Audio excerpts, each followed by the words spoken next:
Hello, it's the dawn of a new week, and today is Monday, and what better day is there to talk about business than on a beautiful Monday morning? Of course, this is Business Insight, your one-stop show for anything business related. We give you insight into the weaknesses, the strengths, the opportunities and challenges as they play out in the Nigerian economy. I'm your host, Adesoa Iramosele, and welcome to the show. Today we will be discussing the challenges of soaring inflation of at 28.20%. So the Nigerian Bureau of Statistics yesterday released its report and stated that the Nigerian inflation is now at 28.20% as of November. So this report is from November, right? And I know that these reports come like on a monthly basis. So in December, we get to, know the report for November. And of course, we know that inflation is a big challenge, in Nigeria as of now. And for some reason, when we get in towards the end of the year, this rates seem to, even come up higher than usual. Today, to discuss this topic, we have a guest by the name Oluwatosin Oladeton, and he is an experienced business strategist, a corporate strategist, as well as a financial analyst. So it would be discussing this topic with us to give us more insight into inflation generally in Nigeria as we have it today. So welcome to the show, Mr. Oluwatosin. Good morning. It's good to see you again, and you look amazing. Oh, thank you very much. All right, so Mr. Tosin, give us some insight into inflation. How are these rates even, how do we come about these rates? How is it measured? How are these statistics measured? Okay, so when you talk about inflation, what comes to mind is that the prices of goods today is not the same thing as the prices of goods in the future. So what $1 can buy for me today, I need $1 plus an extra amount to be able to buy that particular good or service in the foreseeable future. And now what the Nigerian Bureau of Statistics usually do is that they usually collect data points from over about 10,534 informats across 740 goods and services. After collecting that data point, they break them into several segments, such as things relating to urban and rural. So we have the urban rate is around 45.5% and the rural rate is around 54.5%. They break it down into other segments such as food. So we have the urban and rural inflation, we have the food inflation. We also have the inflation on a state-by-state basis before coming down to have things on an aggregate level, which is more or less like the core inflation. The core inflation simply excludes prices of volatile goods and services. Previously, prior to the removal of the subsidy, we usually have that it's just core inflation excludes prices of volatile goods and services. But this time around, core inflation excludes prices of volatile goods and services and energy. So because government is no longer playing an intervention.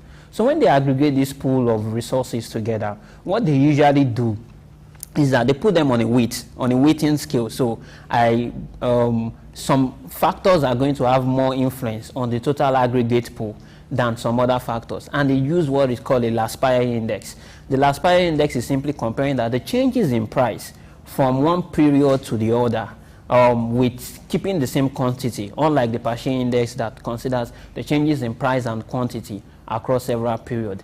Now, it is important that Nigerian Bureau of Statistics uses the Nigerian Standard of Living Survey as at 2003-2004, which I think is a long time ago. They revised the expenditure consumption pattern to the state as at November 2009, which I also think is still so long ago. So we are going to be having some things like some basing effect, because the standard of living then and the standard of living in 2023 is totally different. So if you look at something 5 years back or 10 years back is quite reasonable, but something as far back as close to 20 years is totally absurd, which I think they should review that methodology. Now, the base period is simply last year, because you're comparing, it is a year-on-year inflation. The same way we have a year-on-year inflation that is at 28.2%, we also have a month-on-month inflation. So if you look at the Nigerian inflation that hit 28.2%, what happened was that as at November As at November 2022, it was 21.47%. It reduced to 21.34% in December 2022. But ever since December, we have been having a spike in inflation. So the steep has not really been constant because some months increase higher than the others and some increase lower than the others. But since December last year, we've had an increase in inflation up to 28.2%. So I can say that throughout the year of 2023, the prices of goods and services have been increasing. That's why you look at what you could buy with $1 in, or let's say 1,000 naira at the beginning of January 2023. It's not the same thing you could buy. In fact, I went to the market last weekend and they were telling me that a pint or a bowl of rice has increased almost like ×2 or even ×3. Even sachet water that an average person consumes have almost increased above ×3 because they also need to be able to cater for those particular funds. So now, it will increase for the 11th time up to 28.2, but the month-on-month inflation rate is something we should also pay close attention to.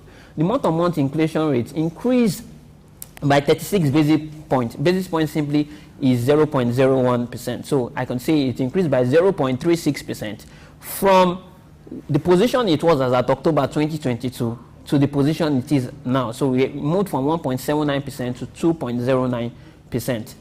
That is just an overview. There are some factors that are affecting it. We'll come to that later on. Exactly. I'm actually glad you've already opened the floor for that question, because I was going to ask, what are the factors that's actually cause this inflations to just keep happening? And secondly, apart from this, of course, 2023 has been a rough year, and lots of things have really changed. 2023 has really been a very interesting year. But compared to previous years, there's always been this issue of prices going up towards the end of the year. But of course, this year is different because things have been going up even from the beginning of the year up until now. But what would you say are the factors that trigger these inflations? Good. So as regards prices going up towards the end of the year, if you look at the average Nigerian middle class economy, you receive salary in January, February, March, April. By the time it gets to December, the salary you receive in December is even much more than the salary you receive in some other months, right? Because 30 months comes in, leave allowance comes in, bonus allowance, and several allowances come in. So, which means that also, December usually have a very funny class, which we call dirty December, because most people really want to spend. That's the time you know that you have to travel, because all things being equal, I might be listening to Business Insight for my village by this time next week. So, I also need to make some trip, and when I'm going home, I'm coming from Lagos, so I must be able to prove that I actually went to Lagos to go and do work, and I did not just go there to go and play. So I need to buy more things. So as a result of the fact that people are getting more money towards the ending of the year, and people need to spend that particular money towards that same period. In fact, January used to be the longest month, because they used to say January has like about 62 days. Not because it's actually longer, but because people have actually spent a lot of their money in December. So January, you're just looking for some few things to be able to face the reality. And then January now comes again with school fees, house rent, and other expenses. So those are part of the reason why inflation is likely to go up. So despite the fact that Nigeria's inflation is 28.2%, the last time we experienced this was in August 2005, during the time of President Olusegun Obasanjo, and Chukwuma Soludo was the CBN governor. Now, it's still going to increase. So we are going to be having one of the highest inflation coming in December, in probably from 2000 to 2023. But is it going to reduce? That is another question to answer. But what are the factors that really affect it? We cannot take away the Naira devaluation, because currently dollar on the black market is trading around 1,100 to 1,200. Also, the cost of input, which is majorly influencing logistics, is the cost of diesel. Diesel is trading above 1,000 naira across, if you take an average across the location. Although in Lagos you can see that is around 900 and something. Now that means that logistics cost, that is also affecting the producers that are producing this particular good. So we have something like not just a demand pull inflation. Demand pull inflation is such that I have so much money I really want to spend. That's what is happening in December. But we also have a supply push inflation such that I've produced these particular goods and I still want to go home with profit at the end of the year, I have to transfer that particular cost to you. So if the cost is coming to me higher, you also need to be able to what? Pay higher cost. So that is the reason why most suppliers and manufacturers have been increasing the prices of goods and services. We also observed that the PMI reduced. PMI reduced to below 50%, around 48% in November 2023. That's to say that aside from Naira devaluation, aside from the increased cost of logistics, we also have some structural issues. Some structural issues like, okay, what is the ability for me to be able to move these goods and services? What are the major factors that are really affecting? Majorly, we talk about logistics, access to farms. So if you observe, the Niger border closure has also affected, because people that are really trading, majority of the food that we consume in Lagos here come from the north. And if there's a barrier to the ability for you to trade or carry out businesses, border closure, goods coming in and coming out, there's a restriction on that, and there's also insecurity because people do not really have access to their farmlands and thereabouts. Of course, they need to be able to sell these particular goods at a higher price. So we are more or less having more of a supply push inflation than a demand pull inflation within the Nigerian factor. Also, it's also important to note that the M3, which is more or less like the money in circulation, we have M0, M1, M2, M3. Then we could also have things like M4 in some advanced climate. Now, what M3 simply means, the total money that is available in circulation within the short term, 0 to 2 years, demand from banks, short-term deposits, fixed-term deposits, and others, has also increased by over 36% year on year. So meaning that there is more money in circulation. That is why CBN recently came out with its circulation that, oh, they are trying to reduce the number of money in circulation. So if you observe, you go to your bank now,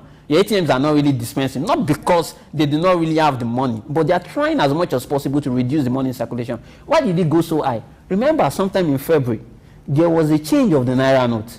And now, you have to produce more Naira notes, so you have to phase out the old ones. But all of a sudden, there was a twist. You didn't take away the old ones.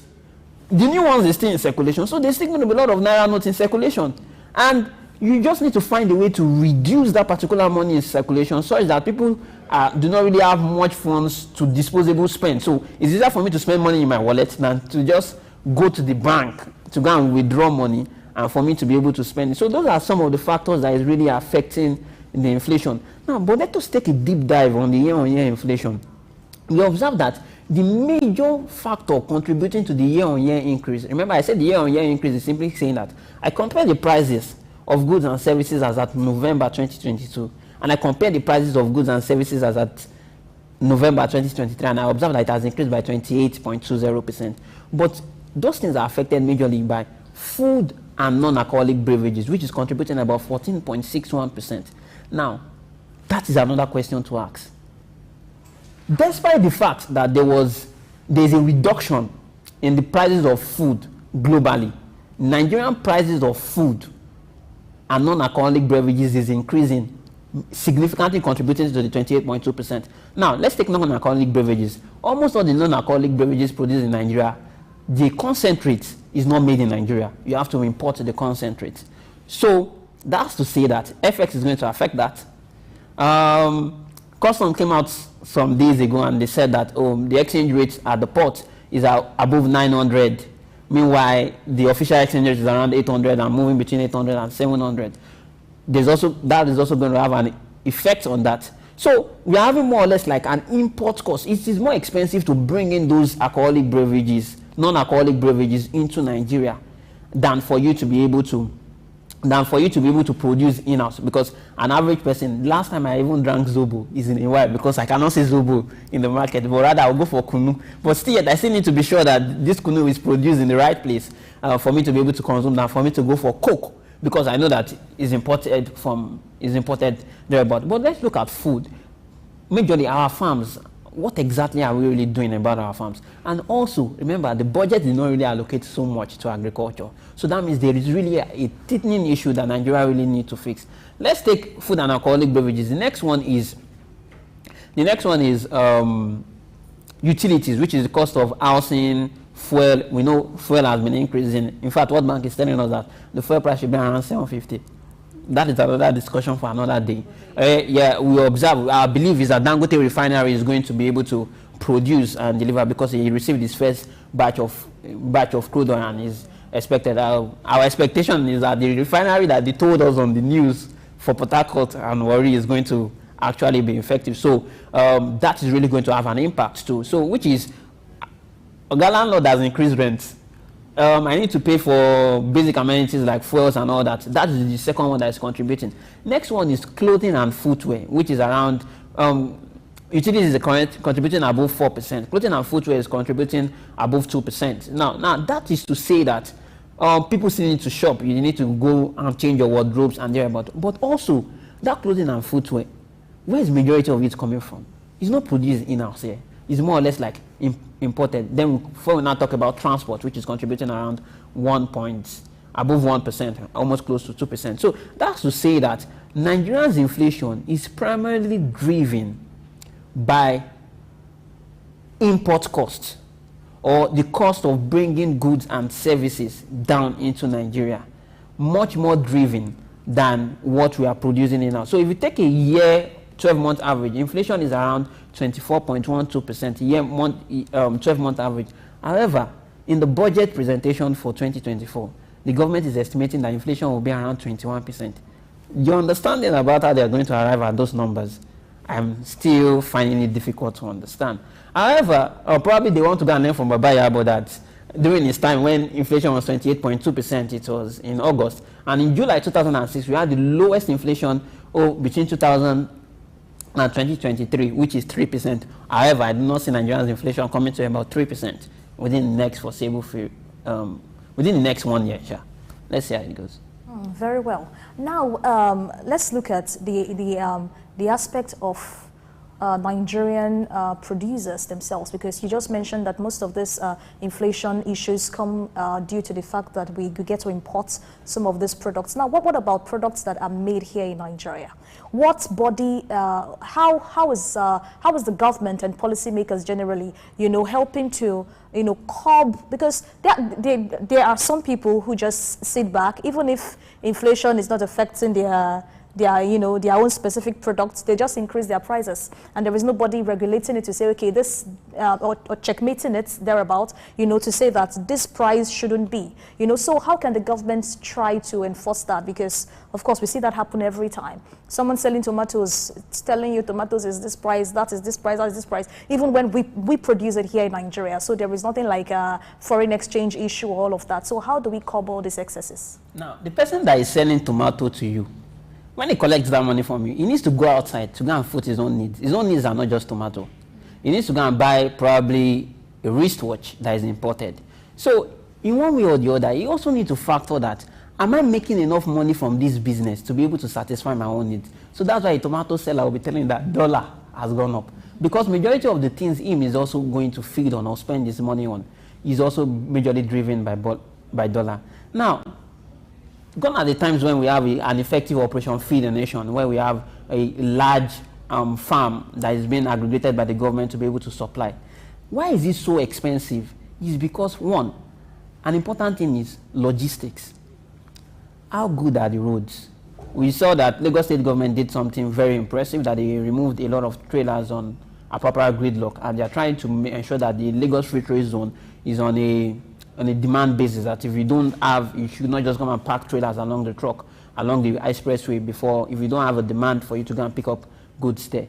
Now, Lagos State government gave out 50,000 naira to trader money. An average person that collected that trader money, that is not really the main business. What exactly is the issues?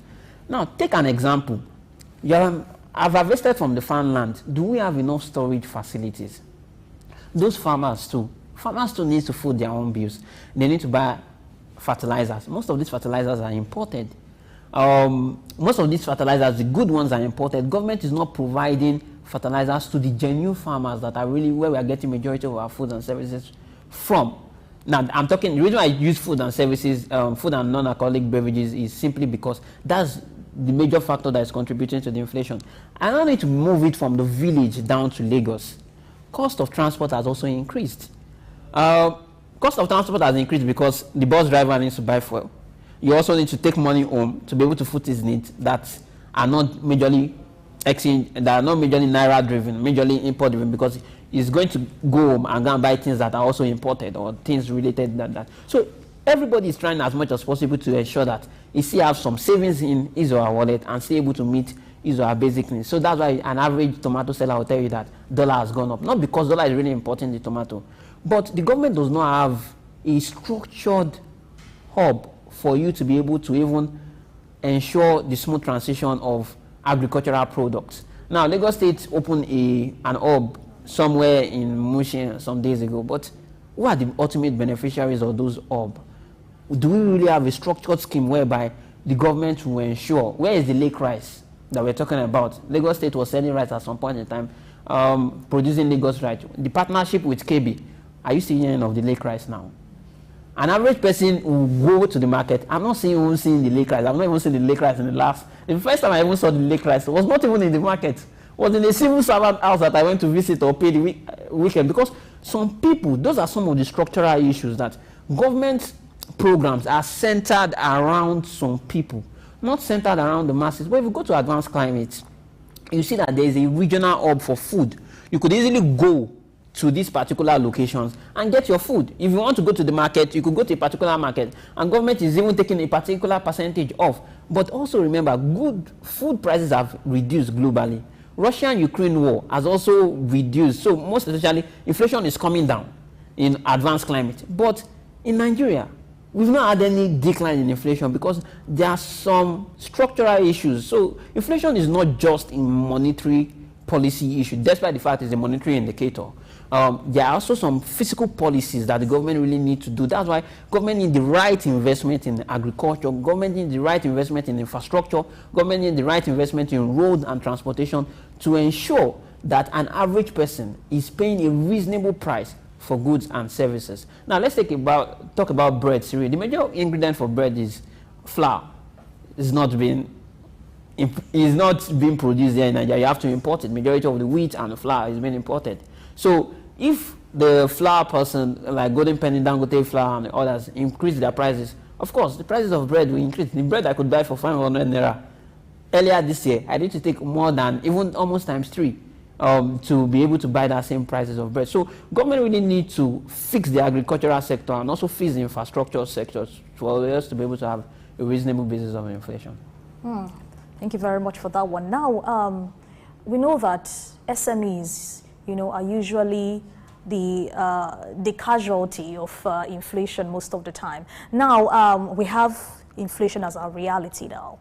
How would you suggest small and medium-scale enterprises, what can they do to ensure that they survive even in this time of inflation? It is really tough. I must commend the manufacturers in Nigerian businesses, especially within this particular year.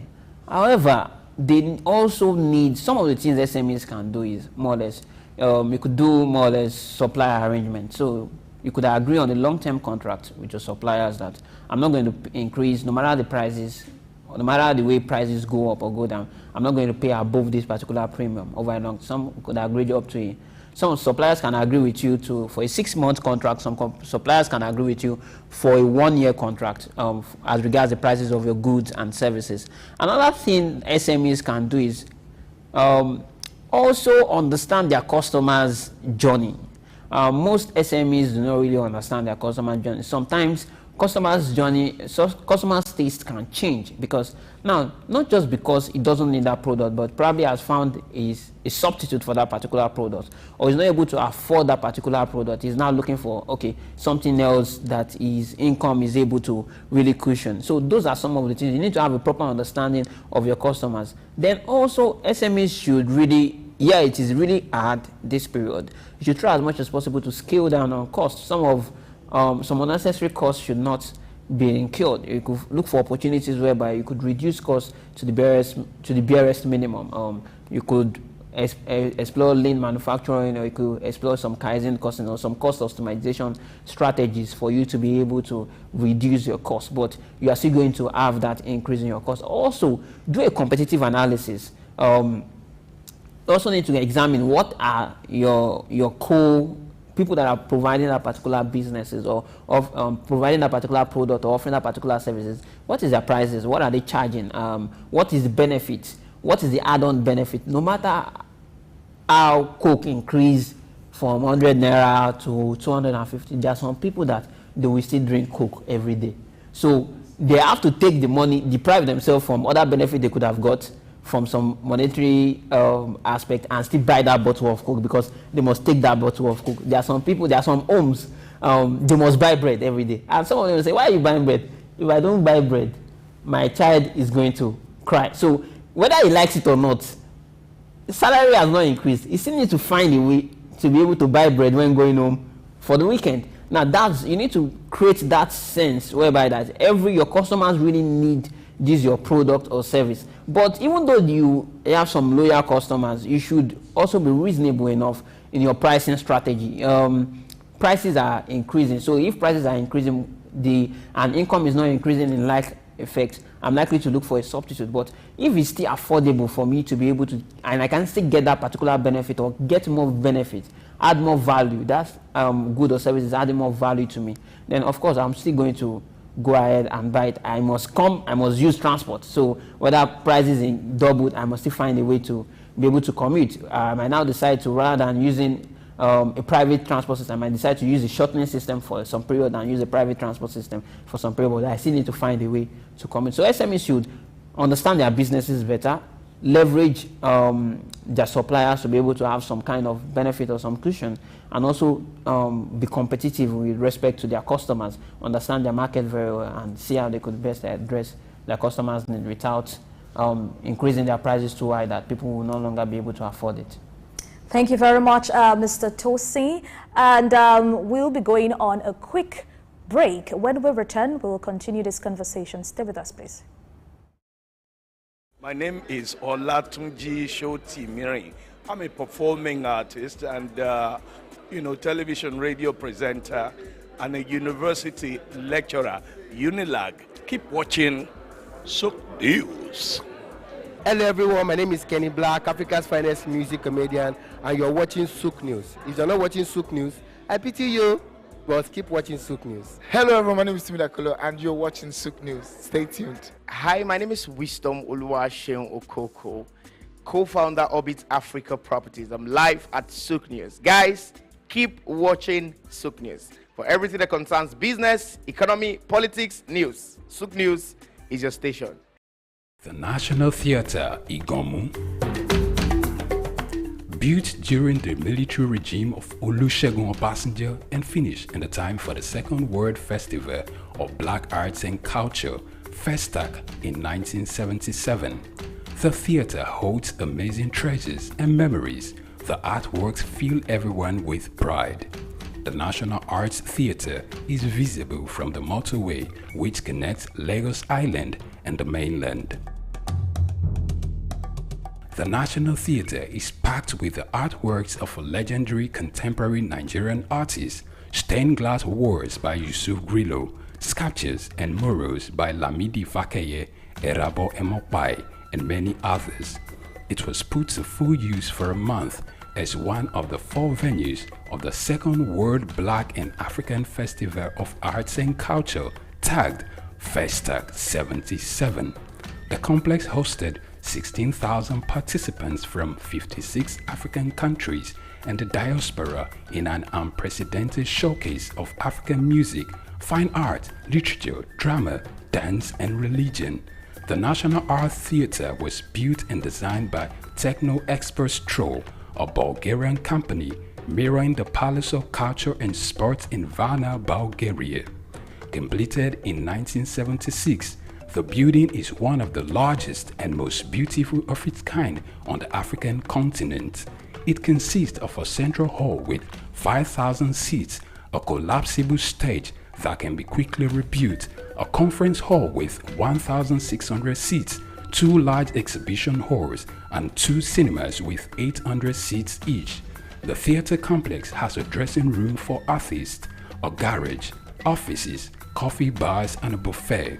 It has indoor TV and radio systems, as well as booths with facilities for simultaneous translation of languages and hectares of lush green lawn around. The majestic structure sits in Igomu like a quiet mountain, mesmerizing visitors and passers-by. The National Theatre, Souq Enlightenment.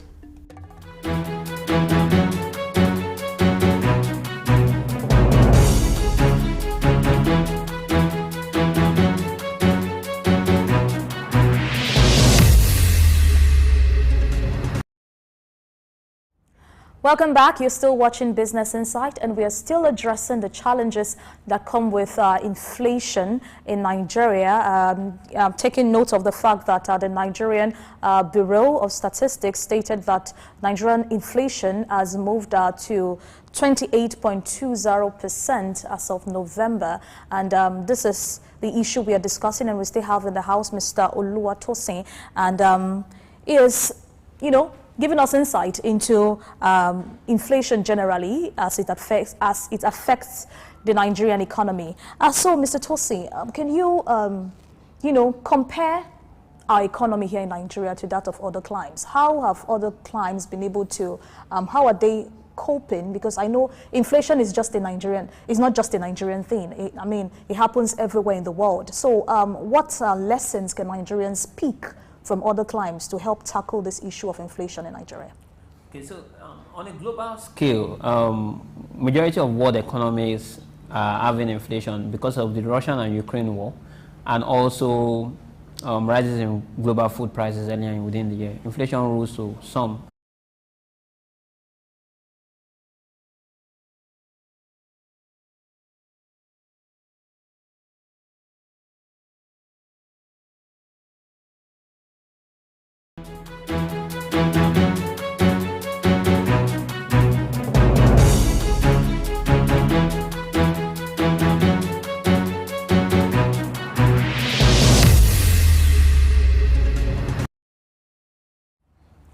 We deeply and sincerely apologize for that break in transmission. Okay, Mr. Tosin, you continue in your line of thoughts. So if you're looking at global economics, we've seen that inflation should averagely be around 1%, 2%. It went up. In fact, in the UK, inflation went up to as high as 9%. But several things were done, and inflation is going down as a result of, one, the demand for the prices of crude oil is now below $80 per barrel, so meaning that there is no much demand for crude oil. Remember, I said inflation could be coming from two sides: either a demand pull, that is, I have more money, I want to spend more money, or a cost push. I'm producing; it is more expensive for me to produce. Now, if inflation has been reducing in global landscape, let's compare Africa. For example, Ghana in December 2022 had an inflation rate of 54.1%. Now, their latest inflation rate, it is around 26.4%, so it has been a massive decline. That was Ghana high. We knew that Ghana inflation rate was Ghana economy was so disastrous in 2022 because, in fact, they even defaulted. They almost defaulted on their debt instrument, and in fact, there were so many increases. We also observed in South Africa that inflation rates sloped down in November to around 5.5%, but that doesn't mean that everything is on a downward trend. In Zambia, inflation rates spiked up to around 12.9%, and in Angola, inflation rates spiked up to around 18.9% for the month of November. But each climate, like I said, inflation is more or less like a monetary issue and a fiscal policy issue that could come together to address it. So US is trying as much as possible not to even increase an hiking rate, so increase the Fed rate, simply because inflation is now more or less stable. So for the third time, US have decided to pause a hiking rate. Now, in the Nigerian place, the monetary policy rate is above 18.5%. And in fact, if the CBN really want to measure, to ensure price stability, they have to increase the rate in their meeting in January 2024. We've not had a monetary policy rate meeting. So if there is an increase in interest rate, simply means that it is more expensive for people to get loans. Banks are also going to increase their rate. Yeah, we could see that could result in an appreciation of the naira and also could also help buffer capital flights.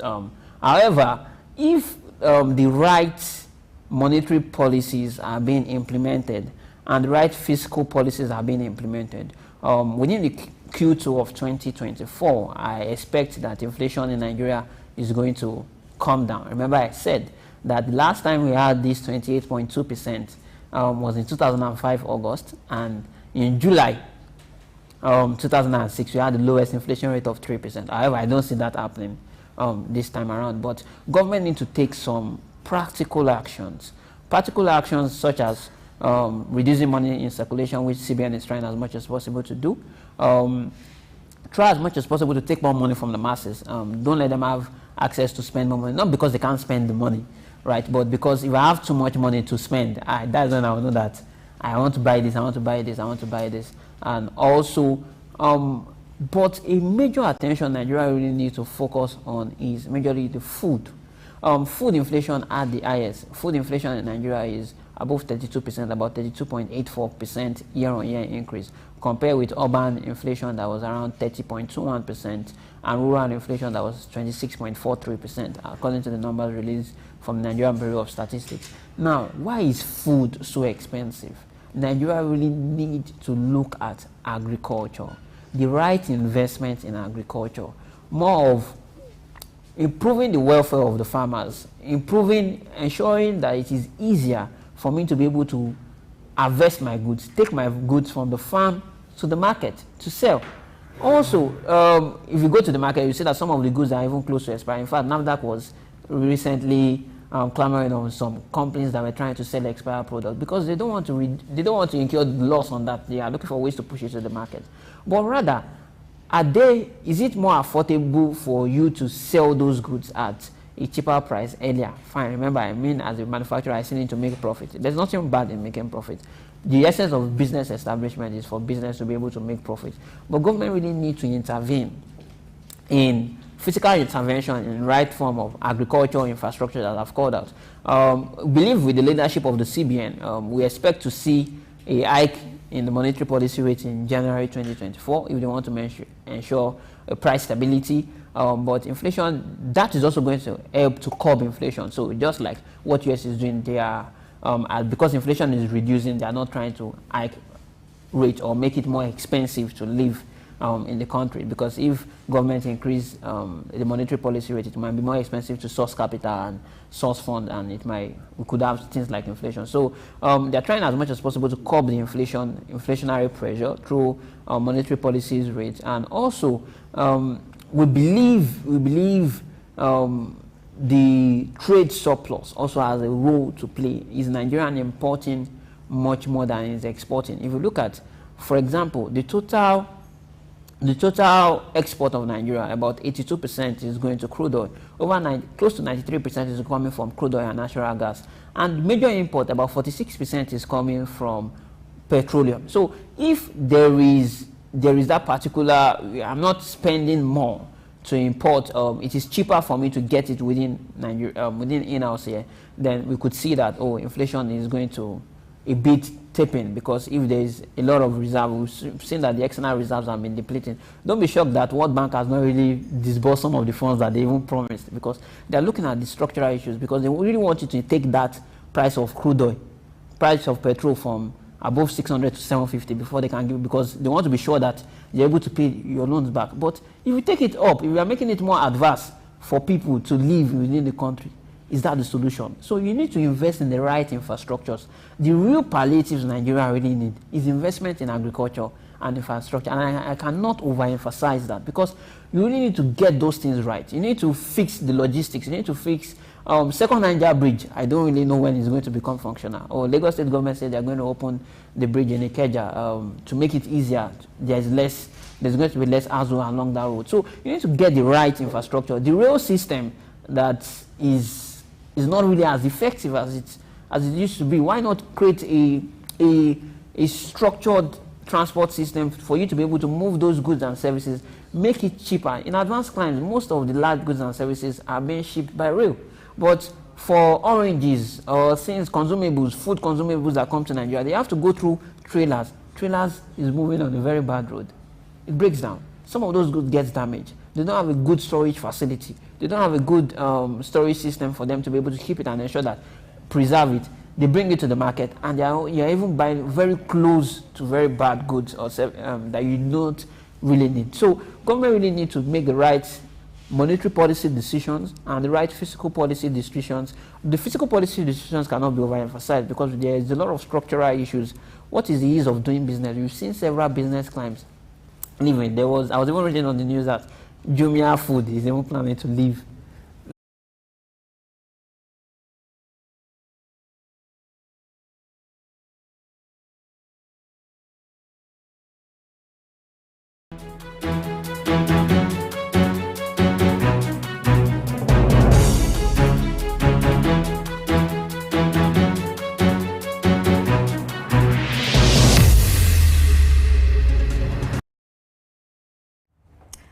We apologize again for that issue, and of course we are going on with our conversation with Mr. Tosin, who is here in the studio with us. Now, Mr. Tosin, would you enlighten us? What would you say are some of the key steps, you know, to carry out in creating a long-term sustainability in the nation, in that we don't keep having inflation increasing? And the way this in 2023 there's been, you know, increase in prices of goods and services over time. Now, how can we, you know, what are the potential consequences for this if things continue to go up like this? How would it impact our economy? Well, it's not going to be very friendly if things keep going up like this. We've known several companies that have left within the year 2023. In fact, we have a whole lot of businesses that have decided to cease operations. Some people have even decided to go back to their village. Now, it is a clarion call for the government to really invest, because first, we are not operating a full capital economy, and we are not operating a full socialist economy. So there is a level of intervention or level of cooperation between the government and the people. So both the government and the private sector have a role to play. But take, for example, is it easier for me to bring in my money into Nigeria and easily take it out? I'm bringing my money in, FX was at 400 naira or 356 naira. I have to take out my FX. My FX is going as high as 800 naira. It's not friendly for me. So one of the things is you need to consider the ease of doing business in Nigeria. What are the things that are affecting ease of doing business? Because if it is easier for you to do business in Nigeria, then you will be willing to come and play within that particular market and be ready to invest. It's not a matter of getting the right investors. It's not a matter of traveling all around the world. You could travel all around the world. They make promises to you. By the time they come and they look at the realities, is it good for me to do business in Nigeria? If it's not good for me to do business in Nigeria, I'm not going to bring in the investment, or even the investment that I've brought in, I'm not going to bring in more investment or ready to scale up that investment. So basic things, social amenities. For a business, he's spending about 1,000 naira on diesel. He needs to power up his business. He needs to get the right machines, pay for electricity and all that. What is the government doing to really address the electricity issues? These are some of the basic things that government really needs to look at. We've observed some improvement in the discourse transmission. There was a little bit of improvement, I think, within the last few periods. But can you guarantee that you have access to stable electricity, 24-hour supply, not just in the industrial areas? We also have a lot of businesses that are not operating in the industrial areas. Even for those in the industrial area, what is actually the cost of electricity that they are paying? Another thing, what is the bureaucracy of even registering a business in Nigeria and even filing your returns? We've seen that when businesses begin to scale, we start seeing so many interventions, like so many bottlenecks coming up here and there. Government, you need to file some papers. Thanks to the FIRS, they've introduced the things like the tax promax. You could easily file your tax returns within a shorter period of time than before. But what are the bureaucracies as regards operating in Nigeria? How long is it going to take me for me to send my goods to NAFDAC before my goods get approved? So those are some of the things I really need to look at. Also, what is security? In fact, the president even declared that food is a security issue. It is Nigeria is experiencing food insecurity. So if since then, I've not seen what the government has really done with respect to agriculture. So government needs to be bullish, not just writing it on paper on a medium-term strategy from 2024 to 2026. You need to take active actions to ensure that the ease of doing business in Nigeria is improving. There's significant improvement in the ease of doing business. And some of the things you need to address, it is things like FX, price stability of the FX. And the only way you could achieve that price stability of the FX, or you could have, is for you to have more FX inflows than outflows. When you're having more FX inflows, and what is, just like we've said, that the major export of Nigeria is crude oil. So if you need to increase, and now Nigeria is not producing as much crude oil as before. Crude oil is averaging around 1.5 million per barrel per day, 1.5 million barrels per day. So Nigeria could do above 2 million barrels. You need to go back to the Niger Delta and look at, okay, well, these illegal refineries and all that. Let's see how we'll be able to export more crude. We cannot solely depend on crude oil. The only reason why I'm expatiating on crude oil is because crude oil is accounting for above 80%. 10% of 80% is around 8%. Is even greater than the total that agriculture is bringing, which is around 4%. So government needs to make the right investment. Also, government needs to support the manufacturers. Government is not really doing enough to support the manufacturers. Also, access to funding, things like loan. Yeah, CBN came up with a very strong mandate and said that, for the finance that has been provided by the government, like the Anchor's borrower programs and all that, the banks will surely be responsible for it. And the reason why it is so is because those people, those funds are not getting either to the right people, or they are not achieving the right objective. So government needs to look for a more structured scheme or a more structured way for them to be able to ensure that they are providing the right support, support and support, both financial and non-financial support to the people. Also, for example, let's take a classical example. I'm moving my goods from, let's say, from Oshodi to Yanokwaja. At each point, Agberos will have to stop me. Okay. All right. Mr. Joseph, time is actually against us, but I would like to ask this final question, and I would love for you to intertwine it with your final thoughts on the topic. What role do you think technology can play in helping to, mitigate this challenge of inflation in Nigeria? Well, technology is really going to help.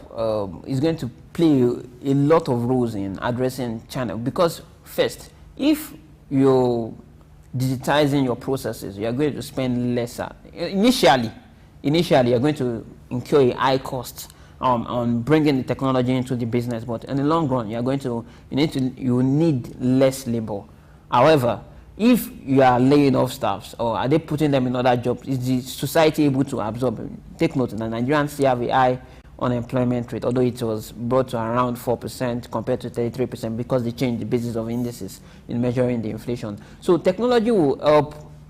Just like I said in FIRS, they use a technological system where you don't need to go and submit. You could file your tax returns online and go and pay to the banks. And in fact, we've seen that FIRS generated a whole lot of revenue, sporadic increase in revenue up to several trillions of naira coming in through the revenue system. So that's to show you that a classical example of what technology has helped them to do.